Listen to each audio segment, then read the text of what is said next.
सबसे बड़े डॉक्टर्स का ये पैनल इस वक्त मौजूद है और साथ ही मेरे साथ इस वक्त जुड़ रहे हैं उत्तर प्रदेश सरकार में मंत्री मोहसिन रजा साहब और साथ ही बिहार सरकार में मंत्री नीरज कुमार साहब। बहुत बहुत स्वागत है आप दोनों का। मोहसिन रजा साहब, मैं सबसे पहले आपसे पूछ रही हूं,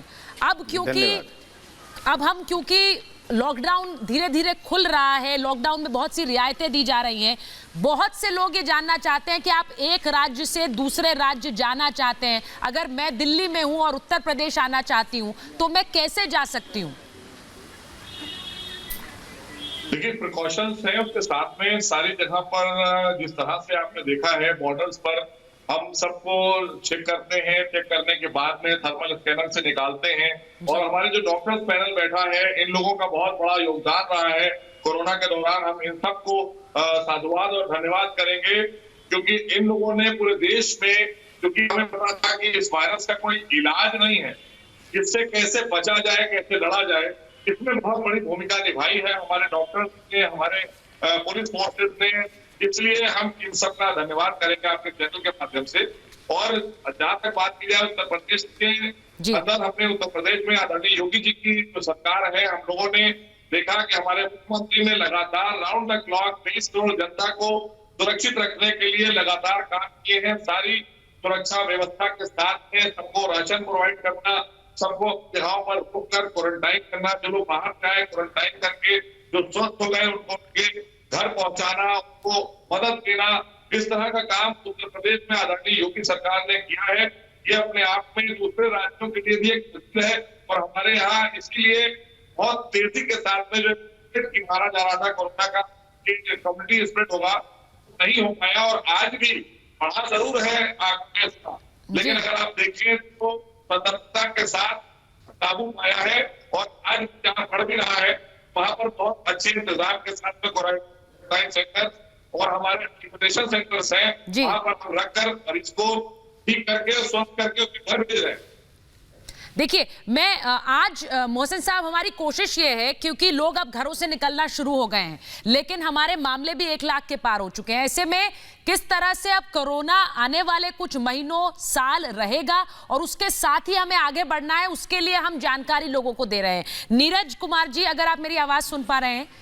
नीरज जी, बहुत जरूरी है, जो लोग बिहार आने का इंतजार कर रहे हैं, आपके राज्य आने का इंतजार कर रहे हैं, वो ई पास कैसे बनवा सकते हैं? बिहार की सीमा पे उन्हें ना रोका जाए, वो प्रवेश कर सकें, उनके लिए क्या प्रबंध है? नहीं, सबसे पहले तो हम आपको बधाई देना चाहते हैं कि अभी मैं डॉक्टर का पैनल को सुन रहा था, जो सिम्टम, प्रिकॉशन और चैलेंजेस जो हैं आने वाली है, इसको जिस तरीके से आपके डॉक्टर के पैनल के द्वारा बताया जा रहा था और देश की जनता इस बात को सुन रही थी, तो वो एक जो आने वाली परिस्थिति है, जो चुनौती है, उसका जो आपने रोड मैप बताया, हम इसके लिए आपके प्रति आभार व्यक्त करते हैं और धन्यवाद देते हैं। दूसरी बात की, देखिए, सबसे महत्वपूर्ण विषय है कि कोरोना एक वायरस है जिसका एकमात्र रास्ता लॉकडाउन और सोशल डिस्टेंस है।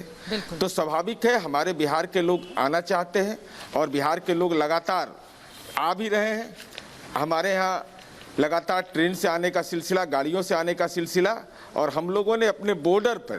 बॉर्डर पर ही सारी व्यवस्था की है कि अगर कोई हमारे बॉर्डर पर कर्मनाशा पहुंचेंगे तो उनको हम सरकारी गाड़ी से और ट्रेन का भी व्यवस्था हम लोगों ने किया है। इसके साथ साथ हम लोगों ने 5,45,000 लोग, आज के डेट में 7,840 7840 क्वारंटाइन सेंटर है। चूँकि ये सबसे महत्वपूर्ण है कि चुनौती हमारे लिए संक्रमण की चुनौती है कि इन्फेक्शन से कैसे बचा जाए, चूँकि बहुत बड़े पैमाने पर आ रहे हैं, लगभग 40 लाख लोगों के आने का अनुमान है बिहार में। तो ये एक बड़ी चुनौती हमारे लिए है, लेकिन उसके बावजूद उस दिशा में हम लगातार काम कर रहे हैं। और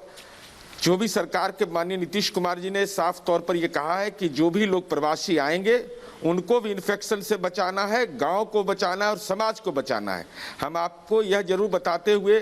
कि 97% पंचायत अब तक हमारे कोरोना के इन्फेक्शन से फ्री हैं। तो ये पंचायत गांव, ग्रामीण इलाके में मैं बता रहा हूँ, ये पंचायती राज का सशक्तिकरण हुआ और गांव के लोग कितने सजग हैं, इससे अच्छा कोई नमूना नहीं हो सकता है। तो ये तो बहुत बड़ी बात आप बता रहे हैं और मुझे लग रहा है कि जो छोटे जो गांव कस्बे हैं वो कोरोना संक्रमण से अभी भी अछूते हैं, ये सबसे बड़ी उपलब्धि है। लेकिन अब क्योंकि प्रवासी मजदूरों की वापसी हो रही है, बहुत से लोग वापस घर जा रहे हैं, तो सबसे बड़ा सवाल तो मोहसिन जी ये है कि ये मजदूर घर कैसे जाएं, क्योंकि बार बार सवाल पूछे जा रहे हैं। श्रमिक ट्रेनें चल रही हैं, ऑनलाइन आप टिकट खरीद सकते हैं, लेकिन इसके अलावा किस तरह के प्रबंध कि ये प्रवासी मजदूर घर जा सके? और देखिए सुनीता, जिस तरह से उत्तर प्रदेश में आदरणीय योगी जी ने केंद्र से 600 से ज्यादा ट्रेनें ली,